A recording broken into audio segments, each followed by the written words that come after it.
Woi, sambutan. Oke, kembali bersama Eka Rehman di Welcome back.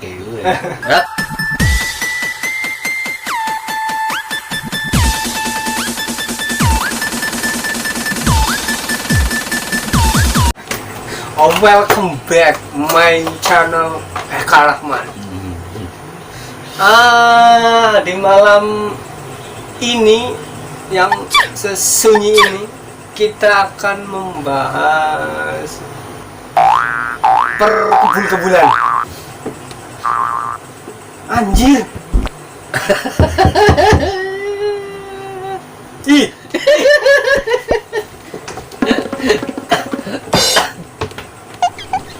Bro. Iya. Kenapa di perkebunan di negara ini sangat dilarang, bro? Padahal orang-orang sini pun semua otomatis mencari perkebunan. Apakah itu sangat-sangat menjijikan? Apakah memang Udah boleh loh. itu fakta, bro? Itu fakta. Jangan malukan bro-nya kawan nih, Bang. Enggak, ini perkebunan tidak tahu. Apa? Why?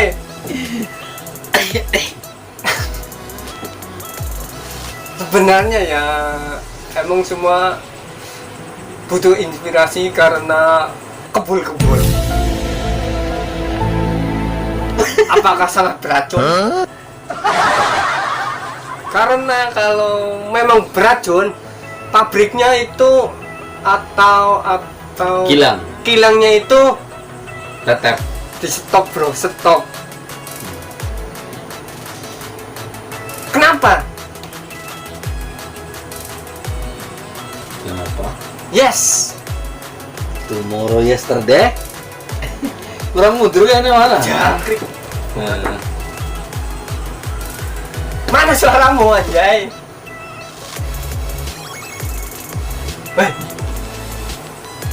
Dalam dunia jadi gini, alasan kenapa ya rokok dilarang gitu atau sigaret dilarang? Ya sebenarnya tetangga dari Brunei sendiri juga sudah ada yang larang, banyak yang larang. Kayak Malaysia, sebagian wilayah di Malaysia juga ada yang larang. Cuman karena kita hidup di tanah tropis, tanah yang istilahnya penduduknya Asia gitu. Karena di Indonesia sendiri itu 98% penduduknya rokok aktif dan 2% yang nggak aktif. Jadi kemungkinan kalau untuk melarang atau untuk perundang-undangan sebenarnya tidak dilarang di Indonesia, hanya menghimbaukan bahwa merokok itu nggak baik. Di mazhab Syafi'i, di mazhab yang lain juga merokok itu dibilang haram. Dan sebagian mazhab mengatakan itu makruh. Cuman saya bukan ustadz, jadi untuk dalilnya saya nggak tahu seperti itu.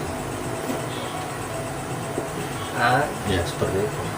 Ya otomatis kalau memang dilarang atau di stop, itu mungkin yang pecinta perkebunan dari masa kalangan 18 ke atas pasti nggak bakalan setuju.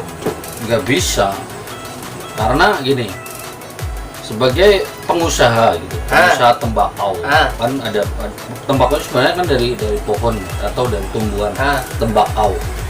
Kenapa bisa diciptakan jadi sebuah rokok? Karena dulu pertama kali rokok diciptakan itu di Amerika, itu Marlboro namanya. Itu pertama kali yang aku tahu gitu, baca di Google. Pertama kali menciptakan Marlboro. Cuman bisnis terbesar rokok adalah di Asia sendiri. Jadi di Amerika dilarang, mereka mengembangkan di tanah Indonesia gitu. Nah, di tanah Indonesia tembakau ini laris manis gitu. Banyak orang suka rokok. Nah dari situlah menyebar ke Asia. Jadi kebanyakan perokok aktif itu di Asia seperti itu. Jadi kalau untuk dilarang dihentikan pabriknya kayaknya nggak mungkin. Karena apa? Karena untuk pembisnisnya prospek pendapatannya kurang besar. Karena satu-satunya sponsor rokok untuk olahraga ya, adanya di Indonesia. Jarum Super, Liga Jarum Super untuk sepak bola, badminton, bulu tangkis, Jarum PB badminton. Satu-satunya sponsor rokok olahraga, disponsori oleh rokok di dunia hanya di Indonesia. Jadi kalau dibilang dilarang nggak mungkin, nggak bisa. Makanya kenapa saya selaku pembenci rokok, saya nggak mungkin kalau bakar pabrik rokok nanti saya kena polisi di penjara. Makanya saya bakar satu-satu. Salah satunya mengurangi rokok. Sebenarnya itu tujuannya. Paham? Jadi saya nggak suka sama perokok. Kalau saya bakar pabriknya, saya kena polisi, kena hukuman. Nah, saya kenapa biar nggak kena ini saya bakar satu-satu rokoknya. Tapi tetap pecinta ya? Ya enggak, bukan pecinta, pembenci juga. Itulah kenapa saya rokok jadi pembenci, karena saya bakar satu-satu. Penikmat. Itulah kenapa orang-orang yang ada apa ya? Oh sorry mungkin individu kadang ada yang melarang, itu haram, itu bau, itu menyebab kanker. Apakah itu memang bisa menyebab kanker ataukah itu hanya pemberitahuan cuma untuk pelarang atau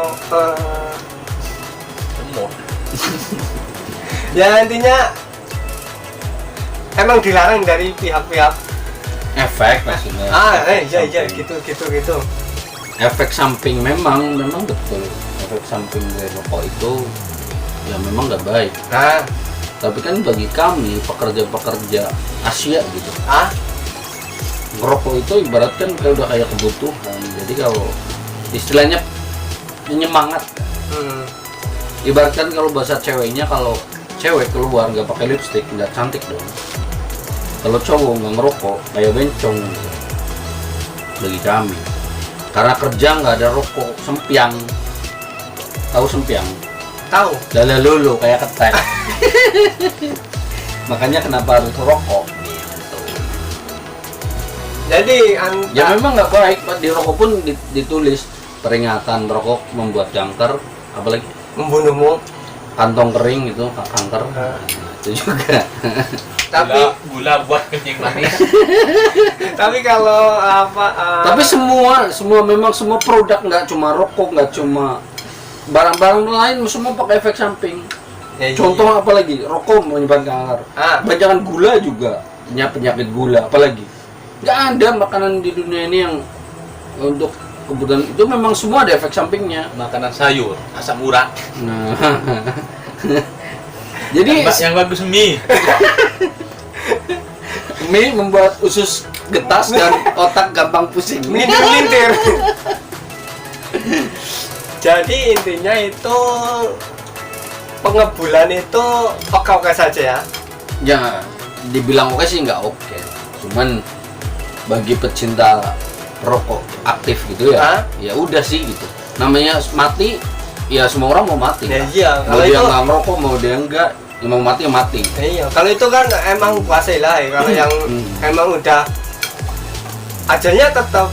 Saya nggak melarang orang untuk tidak merokok atau merokok. Enggak.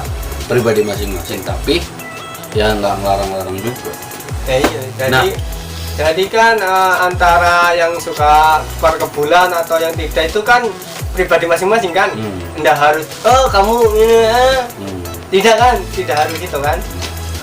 Jadi itu teman-teman pahami. Terus alasan kenapa itu di Brunei dilarang? Iya, di negara yang kita tinggal ya, untuk saat ini. Ya mungkin di negara Brunei Darussalam kebanyakan pakai mazhab Syafi'i. Syafi'i. Jadi memang di mazhab tersebut merokok itu haram hukumnya. Di situ. Cuman dulu sebelum rokok dilarang dulu pernah dijual di toko-toko gitu, di kedai-kedai dulu itu sebelum mungkin sekitar tahun 2000 mungkin yang teman-teman lama yang di sini mungkin tahu bahwa dulu pernah ada rokok dijual bebas di sini. Yang nggak bebas lainnya di kedai gitu. Nah kesini mungkin pergantian undang-undang juga nggak boleh. Jadi memang sudah peraturan karena sini memakai hukum syariat Islam berbasis mazhab Syafi'i. Karena di mazhab Syafi'i merokok itu hukumnya haram. Anda paham. Jadi begitulah kenapa di negara yang tinggal untuk saat ini dilarang atau dicari-cari untuk tidak untuk diperjualkan ya karena itu kawan-kawan karena udah ikut peraturan apa sih mazhab Syafi'i. Mau ada dalilnya nggak tahu lah, tapi yang aku tahu seperti itu. Iya. Jadi untuk yang pecinta perkebunan itu oke-oke saja kalau untuk saat ini yang kita tinggal perkebunan itu oke-oke saja, tapi harus hati-hati karena satu kebul atau satu keping kebulan itu kalau kena 300 kato nasi kato bisa dikira $300 atau 3 juta per satu lenjer satu lenjer Gelintir atau satu ler atau satu batang perkebunan itu sangatlah mengerikan. Jadi yang pecinta perkebunan untuk di negara kita tinggal ini harus sangatlah hati-hati karena itu di sini memang dilarang. Walaupun orangnya pun suka kebun tapi tetap sangat hati-hati karena orang di sekitar kita nggak nentu atau nggak mesti antara jahat atau tidak jahat, yang penting sangat hati-hati. Oke, itu saja cerita tentang perkebunan untuk malam ini. Oke, sangat berhati-hati dan waspadalah. Oke, cukup sekian dan salam. Salam. Ngapa? Salam orang kepenak. Bye.